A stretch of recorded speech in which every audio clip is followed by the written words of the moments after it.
las temperaturas no son realmente limitantes. Inclusive tenemos temperaturas cardinales todavía favorables para el crecimiento del cultivo. Sin embargo, la precipitación es una limitante fuerte. Aunque no se crea, muchos piensan que en las regiones tropicales no hay limitantes, que llueve todo el tiempo y que tenemos agua en abundancia todo el tiempo. No es el caso de los climas cálidos subhúmedos. Posiblemente sí sea el caso de otras regiones con climas como los AM o el AF, que son climas que tienen lluvia todo el año. Todas las condiciones son diferentes. Pero la gran mayoría de nuestras regiones tropicales están bajo las condiciones de clima cálido subhúmedo con lluvias en verano. ¿Qué tal, amigos? Los saludamos con mucho gusto, ahora con la intención de tocar el tema para ustedes acerca del uso de climodiagramas como una herramienta de trabajo en la agricultura. En esta ocasión aprovechamos para revisar esta siembra que hicimos hace aproximadamente un mes y venimos a ver qué tal está. La sembramos bajo condiciones de tierra preparada de manera convencional, con limpieza, subsuelo y 2 rastreos. La tierra estaba a punto, tuvimos buena humedad y nos decidimos a sembrar el 2 de julio. Este es el desarrollo que ha alcanzado este zacate, en este caso Tanzania, que ya explicamos que creemos que es el conveniente para este tipo de lomeríos y este tipo de suelos. Estamos enclavados en una región de clima cálido subhúmedo, con lluvias en verano, quizá la más seca de los 3 subtipos que hay de la región del clima cálido subhúmedo, conocidos como AW. Hay AW0, el más seco, AW1, el intermedio, y AW2, el más húmedo de los climas cálidos subhúmedos con lluvias en verano. En este caso, para esta ocasión es explicarles algo acerca del uso de climodiagramas como una herramienta útil en la toma de decisiones, especialmente cuando está uno en la etapa de planeación, de establecimiento de cualquier cultivo o de establecimiento de un proyecto agropecuario de cualquier tipo. Es muy importante que sepamos las condiciones del clima y del suelo en el cual nos vamos a mover. Entonces, los climodiagramas, como su nombre lo indica, no son más que gráficas o diagramas pues esquemáticos, gráficas que se elaboran a partir de los datos que se obtienen en las estaciones climatológicas, de las condiciones de temperatura máxima, temperatura media, temperatura mínima, precipitación anual, distribución de la precipitación por mes, que son lo que nosotros llamamos estadísticas básicas. Algunas otras también tienen información acerca de días nublados, intensidad de luz, velocidad del viento, nubosidad, y una que es muy importante, que sí tienen casi todas, es la evaporación, para compararla contra la precipitación. Por ejemplo, en este caso, donde estamos, al rato vamos a checar el climodiagrama específico de esta localidad y vamos a encontrar algo así como 1.370 milímetros de precipitación contra 1.390 milímetros de evaporación, lo cual quiere decir que tenemos un déficit hídrico en esa región. Aunque estamos en las regiones tropicales, aunque usted no lo crea, hay déficit hídrico, cosa que en muchas ocasiones no se contempla cuando uno empieza a echar a andar un proyecto de tipo agropecuario, y es muy importante saber. La otra cosa muy importante de los climodiagramas como herramientas de trabajo que nos ayudan a tomar decisiones lo más correctas posibles es que nos dicen, pues además, cómo está distribuida la precipitación. No solamente el total del agua que llueve durante el año, sino cómo se distribuye esta precipitación a lo largo de los 12 meses del año. Vamos a ver ya en su momento que aquí, en esta ocasión, tenemos básicamente 4 meses de precipitación, 4 meses marcadamente con precipitación pluvial, y el resto del tiempo tenemos más o menos 4 meses de transición, que llamamos época de nortes, y después tenemos otros 4 meses básicamente de sequía, donde la precipitación es menos del 10%. Por supuesto, el efecto de estas variaciones en las condiciones climáticas en cualquier parte del mundo nos hace que se presenten variaciones en la tasa de crecimiento de los cultivos, no solamente de las praderas, como esta de Tanzania, sino de cualquier cultivo, cualquier pradera, se ve afectado por las condiciones climatológicas. En el caso de la ganadería, esto resulta muy importante porque tenemos una época de abundancia en la precipitación. Aquí donde estamos, las temperaturas no son realmente limitantes. Inclusive tenemos temperaturas cardinales todavía favorables para el crecimiento del cultivo. Sin embargo, la precipitación es una limitante fuerte. Aunque no se crea, muchos piensan que en las regiones tropicales no hay limitantes, que llueve todo el tiempo y que tenemos agua en abundancia todo el tiempo. No es el caso de los climas cálidos subhúmedos. Posiblemente sí sea el caso de otras regiones con climas como los AM o el AF, que son climas que tienen lluvia todo el año. Todas las condiciones son diferentes. Pero la gran mayoría de nuestras regiones tropicales están bajo las condiciones de clima cálido, subhúmedo, con lluvias en verano. Entonces es muy importante desde que uno planea el proyecto agropecuario, conocer cuál es nuestra distribución de la precipitación, nuestro total y nuestra distribución, para planear también en qué tiempo debemos de llevar a cabo nuestras actividades. Va de la mano cuando uno planea el proyecto para saber cuándo vas a preparar tu terreno, en qué época vas a barbechar o a rastrear o a sembrar, etcétera, ¿no? Es útil no solamente para la planeación de los cultivos agrícolas, también el conocimiento del clima es muy útil para planear las actividades de manejo de nuestro ganado. Se sugiere pues que tengamos a la mano los climodiagramas como una herramienta que nos ayude en la toma de decisiones de nuestras empresas, porque dependemos de factores que nosotros no controlamos. La precipitación, bueno, los elementos del clima, en este caso específico la precipitación u otros. Para eso son importantes los climodiagramas. Con el conocimiento claro del clima y de preferencia tener nuestros climodiagramas para ver su distribución, la distribución de los elementos del clima durante el año, es disminuir hasta donde sea posible los factores de riesgo debidos a el clima de cualquier región. Con estadísticas fundamentadas en 60 años o más de una región, que nos permite pues tomar las decisiones más educadas posibles en relación a las diferentes actividades que vamos a llevar a cabo. Esa es la importancia del uso de los climodiagramas. En la fase inicial de planeación de un proyecto, en la parte agropecuaria, son fundamentales. No hay manera de evitarlos. Ya hablamos de qué son y para qué sirven los climodiagramas. La pregunta lógica es ¿cómo se elaboran? Bueno, también dijimos que los climodiagramas son gráficas que se elaboran a partir de los datos que se obtienen en las estaciones experimentales sobre las variables climáticas o climatológicas, como les quieran llamar. Hay básicamente dos formas de elaborar los climodiagramas, una manual y otra automatizada, ¿ok? Cuando hablo de la manera manual de elaborar los climodiagramas, quiero decir que cada uno de nosotros solicita los datos. Digo, si no tenemos estaciones experimentales propias en los ranchos, que sería muy deseable tenerlas, ahora ya son muy baratas, se encuentran en línea, pero las estadísticas acumuladas nos permiten obtener precisamente esos climodiagramas que nos dan con mucha confianza rangos de mayor probabilidad de lluvias o de temperaturas o de lo que usted esté deseando conocer de los elementos del clima. Entonces, manualmente usted llega, captura los datos y a partir de ahí, pues elabora su información. Este climodiagrama es específico de la estación experimental ubicada aquí a unos 3 kilómetros. Entonces aquí podemos ver, en este caso nada más es temperatura y precipitación. Las líneas son las temperaturas, las barritas son la precipitación.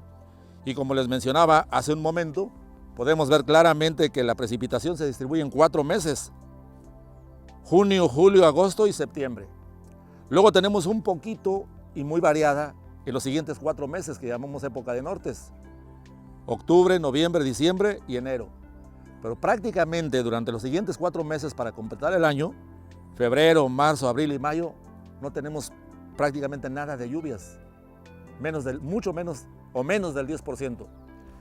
Y si nosotros vemos después cómo se distribuye la producción de forraje en las curvas de distribución de forraje anual, vamos a ver claramente cómo la producción de forraje sigue inmediatamente a la curva de la precipitación, teniendo así entonces una época de abundancia más o menos de 4 meses, una época de transición, la de nortes, de más o menos 4 meses, pero una época muy crítica, muy crítica, de más o menos 4 meses.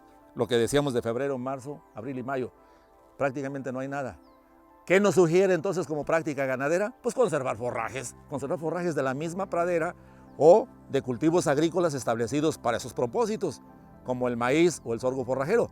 Y entonces esa curva tan pronunciada de producción durante estos 4 meses, cortamos los excedentes y los llevamos hacia la parte vacía, hacia la sequía, donde no tenemos nada.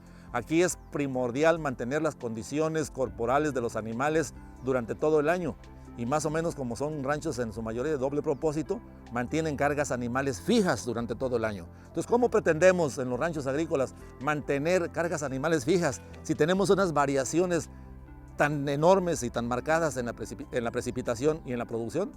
Esa estacionalidad es muy marcada y le tenemos que hacer caso y crear algún programa de conservación de forrajes para suplementarlos durante la época de sequía, para mantener nuestra carga animal más o menos fija y la condición corporal de los animales deseable para la producción y para la reproducción. Así de importantes son las decisiones que se tienen que tomar, y todo podría salir del conocimiento previo de un climodiagrama. Se sugiere que en los ranchos, casi en cualquier rancho, pues, tengamos la posibilidad de medir nosotros directamente por lo menos los factores más importantes o los elementos más importantes del clima. En este caso, la precipitación y la temperatura. Para esto, pues, se utiliza un pluviómetro, igual los termómetros. También podemos poner un evaporímetro, que es muy sencillo, dependiendo de lo que usted quiera. Ahora, hay algunas estaciones experimentales muy pequeñas y muy sencillas que realmente se sugiere que ustedes las tengan. También es muy deseable que cada uno tome por lo menos los datos básicos de la temperatura y de la precipitación ahí en su propio rancho. Pero no sabemos cuánto llovió hasta que la Conagua o alguien nos mande los datos, ¿verdad? O el sistema de seguridad nos haga el informe, las noticias y todo lo demás. Pero nosotros sencillamente, si hubiésemos puesto un pluviómetro tan sencillo aquí o allá, nos hubiéramos dado cuenta cuánto llovió.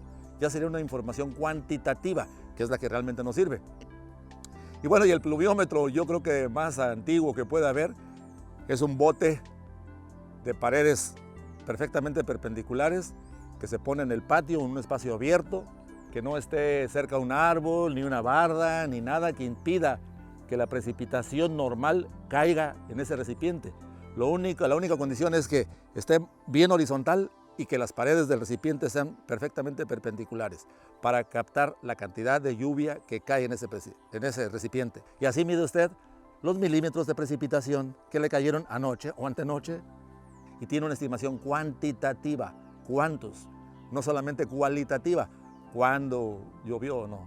Entonces tenemos que fijarnos también cuáles son las características que son capaces de soportar las diferentes especies, variedades o ecotipos de nuestros pastos. Y como les decía, las tenemos divididos en 5 grupos. El primer grupo son especies básicamente nativas del género Axonopus o Paspalum, que prosperan en casi cualquier condición de nuestro trópico. Son especies perfectamente adaptadas a esas condiciones y persisten en ellas. El segundo grupo, podemos hablar de un grupo que es muy resistente a las sequías, como las que se dan aquí precisamente en estas condiciones. Sequías muy prolongadas, con temperaturas muy elevadas, en las cuales para mí, quizá una de las mejores especies que se puede seleccionar es precisamente la que pertenece al Guinea Panicum maximum. El climodiagrama nos puede ayudar a reducir esos riesgos, pero no los elimina por completo. Aquí es una clara muestra. Tuvimos periodos muy largos de sequía. Eso nos afectó la germinación, emergencia y desarrollo de las plántulas. Entonces tenemos una pradera muy dispareja. Manchones en los cuales la semilla salió en el primer aguacero que cayó después de la siembra, esa noche o al día siguiente, y después manchones que se quedaron sin salir, dejó de llover, estuvieron ahí 8 o 10 días sin llover, volvió a llover y volvió a salir allá. Y otros manchoncitos todavía más pequeños que apenas nos acaban de salir con estas últimas lluvias. Sin embargo, si no hubiéramos hecho la siembra esa en esa época que decidimos que era correcta, posiblemente no tuviéramos nada. ¿Cuál fue nuestra base? Nuestro climodiagrama. Ya tuvimos la seguridad de tener 25-30 centímetros de humedad residual en el suelo antes de esta siembra, para que mantuviera por lo menos la primera germinación. Y estamos seguros de que todavía por lo menos vamos a tener unos 3 meses hacia adelante de humedad, lluvia, humedad residual en el suelo, para que alcance a mantener el crecimiento de la especie, que se desarrolle totalmente, que alcance madurez fisiológica y que asemille y volvamos a repoblar todo. El que sigue, el grupo 3, las especies que requieren un periodo de humedad un poquito más prolongado, 5, 6, a veces hasta 7 meses de humedad en el suelo. Ya estábamos hablando de los climas AW1 o AW2, con mayor precipitación. O bien, algunos de los climas ya totalmente AM y AF, con lluvias todo el año. Ahí se encuentran especies como el pangola, como la estrella, para poder explotar todo el potencial productivo que esas especies genéticamente poseen, pues requieren también que las condiciones del medio le provea los recursos para que pueda producir forraje, ¿no? No quiere decir que no se den en otras condiciones adversas, sí se dan, pero nunca van a producir el forraje que esperamos que produzcan, y quizá otras especies lo harían mejor bajo estas condiciones. En el grupo 4 tenemos a los zacates de corte, especies altamente productivas, las que más biomasa producen en todo el mundo, pero que por consecuencia necesitan mejores condiciones de suelo, de preferencia casi suelos de cultivo agrícola, planos, fértiles, que se puedan laborear, fertilizar, etc. Para poder explotar todo el potencial productivo que esas especies genéticamente poseen, pues requieren también que las condiciones del medio le provea los recursos para que pueda producir forraje, ¿no? El grupo 5, que se refiere básicamente a las especies que soportan condiciones de inundación, no encharcamiento, inundación de verdad. O sea, agua elevada por más de medio metro, 1 metro durante varios meses durante la época de lluvias. Ahí tenemos claramente, ustedes ya los conocen, el pará, el alemán y otros que son totalmente resistentes a la humedad. Pero, insisto, para cualquiera de ellos, por lo menos en su fase de establecimiento, es importante conocer cómo se distribuyen los elementos del clima, es decir, tener un climodiagrama a la mano para poder hacer la selección de la especie y saber cuándo sembrarla. La ventana de fechas de siembra está dada básicamente por el climodiagrama.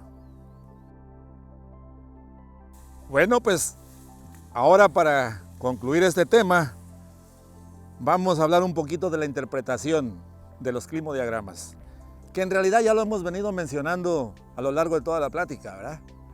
Pero quiero decirles nuevamente que ya sea elaborados de manera manual o sacados ya de la computadora, como los manda la Conagua, entonces es importante que tengamos por lo menos un medio de interpretarlos.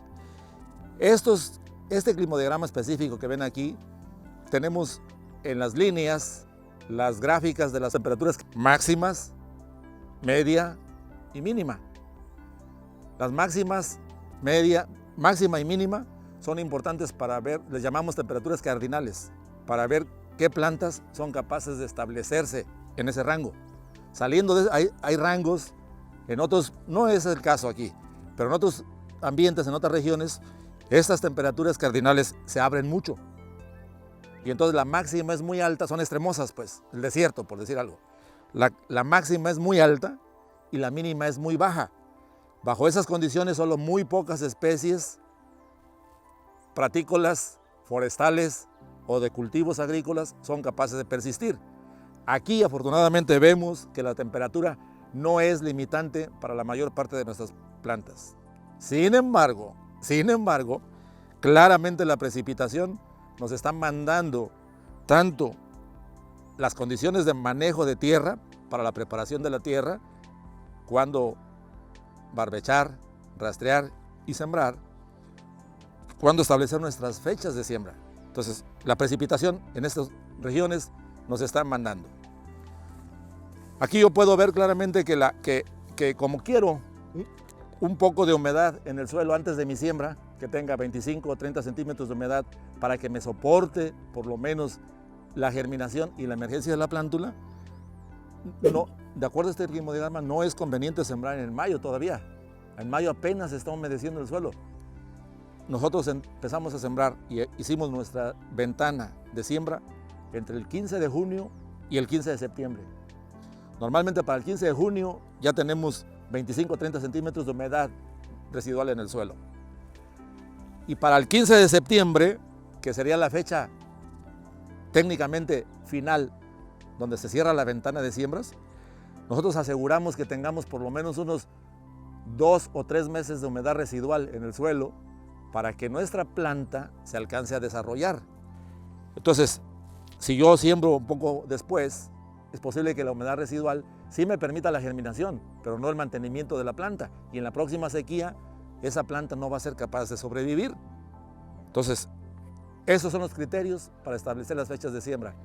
En conclusión, pues, los climodiagramas son herramientas indispensables que nos ayudan a disminuir los riesgos de fracaso cuando tomamos decisiones acerca de el manejo y laboreo de nuestros suelos, el manejo que le vamos a dar a nuestras plantas para el establecimiento y para el futuro manejo agronómico, y el manejo del pastoreo, y por supuesto para el manejo que le vamos a dar a los animales. Su calendario de vacunaciones, desparasitaciones y manejo general del ganado tiene algo de fundamento en los climodiagramas.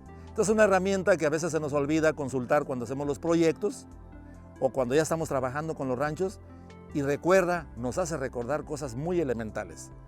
Nuestros abuelos y nuestros papás quizás lo sabían de manera natural, de manera cualitativa, cuando el periodo de lluvias, cuando no. Hoy creo que nos podemos ayudar de estas herramientas técnicas para, insisto, disminuir hasta donde sea posible los errores o los fracasos en una actividad que de por sí es de alto riesgo como la agricultura. Entonces, este fue el tema sobre elaboración, uso e interpretación de los climodiagramas en las actividades agropecuarias. Esto es parte de Pregúntale al experto.